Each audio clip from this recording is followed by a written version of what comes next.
मित्रों, दो विषय थे। इसके पहले एक विषय जो आज दुर्भाग्यपूर्ण घटना छत्तीसगढ़ में हुई है, इसके हम बहुत ही भर्त्सना करते हैं। मुख्यमंत्री जी दिल्ली आए हुए थे, वो वापस लौट रहे हैं छत्तीसगढ़। जब भी चुनाव होता है उसके पहले नक्सली ऐसी घटना को अंजाम देने की कोशिश करते हैं। विधानसभा का चुनाव हुआ, उसके पहले उन्होंने विधानसभा के चुनाव को प्रभावित करने की कोशिश की, और अब जब लोकसभा के चुनाव की घोषणा हो चुकी है तो उन्होंने दोबारा कोशिश की है। विधानसभा के चुनाव में उनके मंसूबे असफल हुए और लोकसभा के चुनाव में भी उनके मंसूबे असफल होंगे। विशेष चूंकि सारे तथ्य सामने आ रहे हैं, इसलिए जब सरकार की ओर से प्रतिक्रिया आएगी उसके बाद हम और कोई टिप्पणी कर पाएंगे। इतना हम अवश्य कहेंगे कि नक्सलवाद एक राष्ट्रीय समस्या है, उनका लोकतंत्र में विश्वास नहीं है, और दिल्ली में बैठे हुए जो नक्सलवाद के बौद्धिक समर्थक हैं उनकी क्या टिप्पणी है इस नृशंस हत्या और हमले पर, यह हम सुनना चाहेंगे। हम उम्मीद करेंगे कि भारत सरकार प्रदेश सरकार के साथ मिलकर इसके बारे में सघनता से विचार करेगी कि चुनाव शांतिपूर्ण हो और चुनाव को डिस्टर्ब करने की कोशिश सफल नहीं हो। मित्रों, एक दूसरा जो मूल विषय था जिस पर मेरी प्रेस थी, एक लिखित वक्तव्य आपको मिलेगा।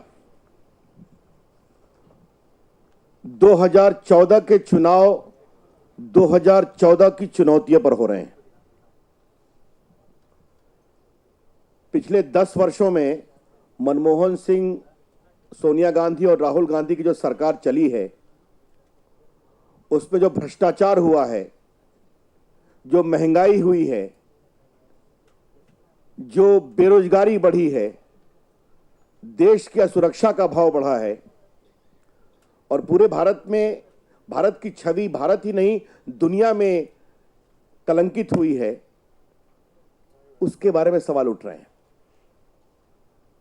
There is an utter sense of hopelessness in the country as to the manner in which India has been governed, and therefore there is a profound sense of change which is there in the country. चुनाव इन मुद्दों पर हो रहे हैं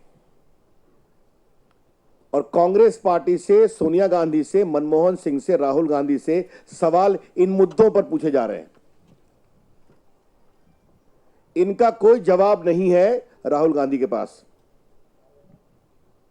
इसलिए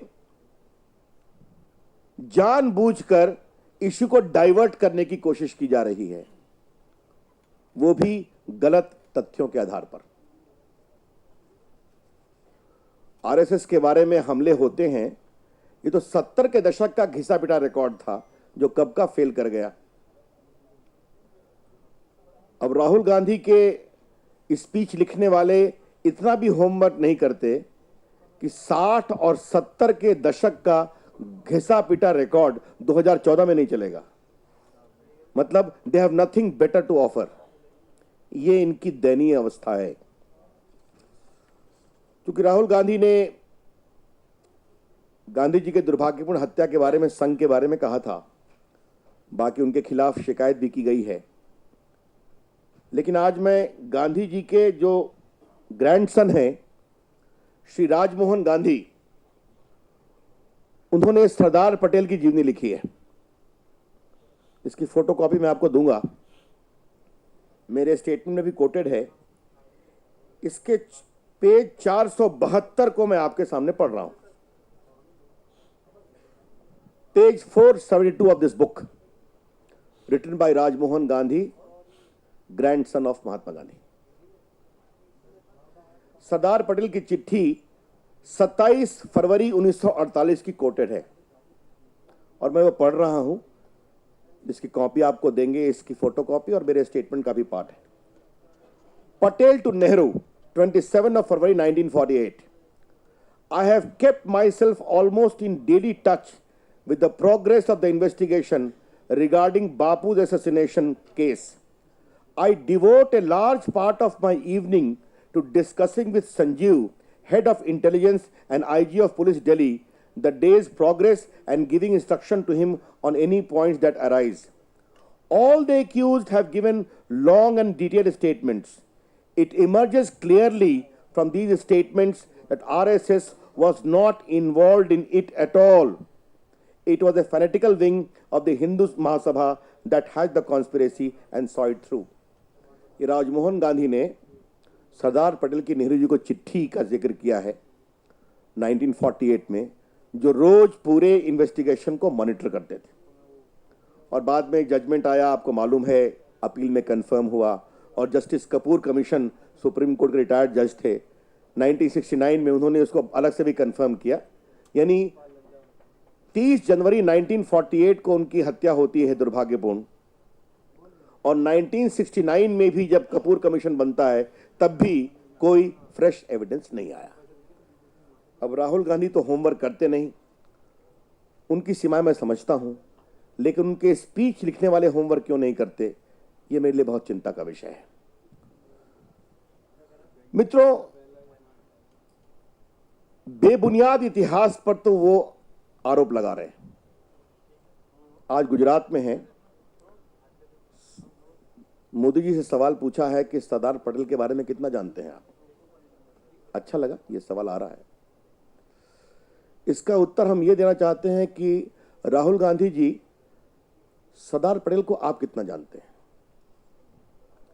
और चूंकि उन्होंने बेबुनियाद आरोप इतिहास का हमारे ऊपर लगाया है, तो आज हम इतिहास का एक सीधा सवाल तथ्यों के आधार पर राहुल गांधी से पूछ रहे हैं। The BJP today is raising a fact of history in the shape of a question to Mr. Rahul Gandhi, and we will appreciate if he gives an honest answer. और मेरा सवाल यह है, सरदार पटेल 1950 में गुजर गए, मौलाना आजाद 1959 में गुजर गए। ये दोनों देश के बहुत बड़े सपूत थे। आजाद भारत में 17 साल जवाहरलाल नेहरू भारत के प्रधानमंत्री रहे, 16 साल इंदिरा गांधी भारत की प्रधानमंत्री रही, 5 साल राजीव गांधी भारत के प्रधानमंत्री रहे। ये 38 साल होता है। राहुल गांधी जी, कृपया करके ये बताइए, आपके परदादा जी नेहरू जी, आपकी दादी जी इंदिरा गांधी और आपके पिताजी राजीव गांधी, इस 38 साल में उनकी सरकार ने सरदार पटेल को भारत रत्न क्यों नहीं दिया? The BJP would like to ask from Rahul Gandhi, why in the 38 years long reign of the forefathers, the great-grandfather, the grandmother, and the father of Rahul Gandhi, that long regime of your family did not deem it appropriate to give Bharat Ratna to Sardar Patel?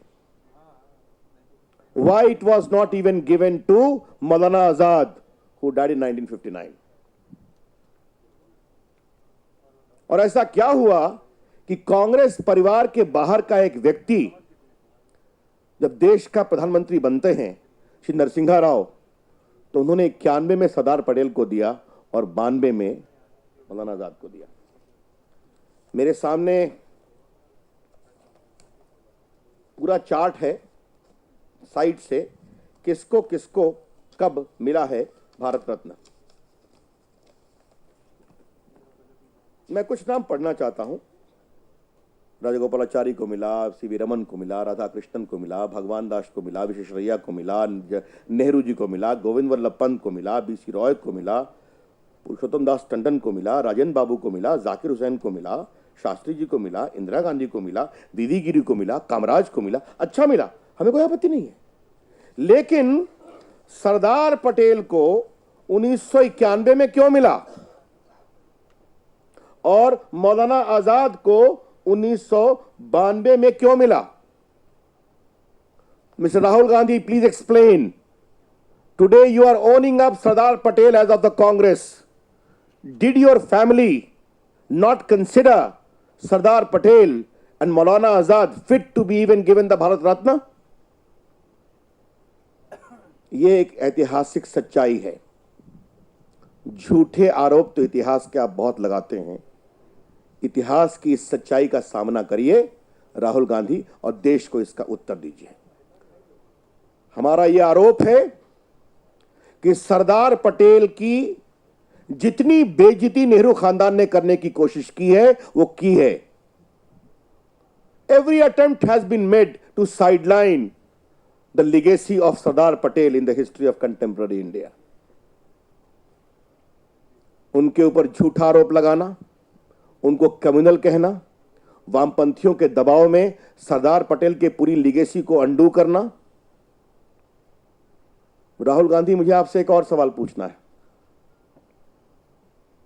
455 इस देश की रियासतें थी, लगभग 454 को सरदार पटेल ने handle किया, कहीं कोई समस्या नहीं है।